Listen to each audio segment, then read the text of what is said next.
আমরা 5 বছর MBBS করে বা BDS করে ডাক্তার উপাধি পাই, কিন্তু হচ্ছে 6 মাসের মধ্যে ডাক্তার উপাধি পাওয়া যায় না। তাদের এটা বোঝা উচিত।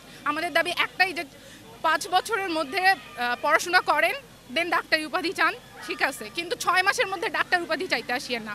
এটা কোনো প্রিফিক্স বা সাফিক্স না যে আপনারা বসাবেন যেখানে ইচ্ছা। মেডিকেল কলেজ থেকে আজকে আমরা এখানে মানববন্ধনে ডাক্তার সহ চিকিৎসক বৃন্দগণ এবং আমাদের এখানকার ইন্টার্ন চিকিৎসক যারা আছে সবাই এখানে একত্রিত হয়েছি আমাদের দাবি নিয়ে। মানে আমাদের ঢাকায় যে লং মার্চ কর্মসূচিটা হচ্ছে সেই কর্মসূচির প্রতি একাত্মতা প্রকাশ করে আমরা এখানে সবাই একত্রিত হয়েছি। সার্জন মহোদয় নেই, আমরা ডেপুটি সিভিল সার্জনের সাথে দেখা করেছি এবং তাকে আমরা দ্ব্যর্থহীন কণ্ঠে জানিয়েছি যে বাংলাদেশের বিধি এবং আইনে এই সকল যারা কোয়াক রয়েছেন, যারা তাদের ভণ্ডামি করে তারা নামের পূর্বে ডাক্তার লেখে মানুষের সাথে প্রতারণা করছেন, তাদের বিরুদ্ধে যথোপযুক্ত ব্যবস্থা নেওয়ার জন্য আমরা অনুরোধ জানিয়েছি।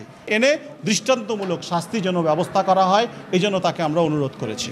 আবার তথ্য আমাদের কাছে থাকে না, আপনারা আমাদেরকে তথ্য দিয়ে সহযোগিতা করবেন এবং কেউ যদি আইনের বাইরে গিয়ে নিয়মের বাইরে গিয়ে প্র্যাকটিস করার চেষ্টা করে কিংবা কোনো আইন না মেনে কোনো কার্যক্রম করে তাহলে অবশ্যই তাকে আইনের আওতায় এনে শাস্তির ব্যবস্থা নিশ্চিত করা আমরা এবং প্রশাসনের পক্ষ থেকে আমরা এই সর্বোচ্চ ব্যবস্থাটা ইনশাআল্লাহ গ্রহণ করব।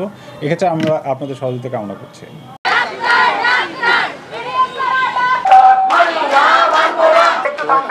আমাদের প্রেসের যে ভাইয়ারা আছে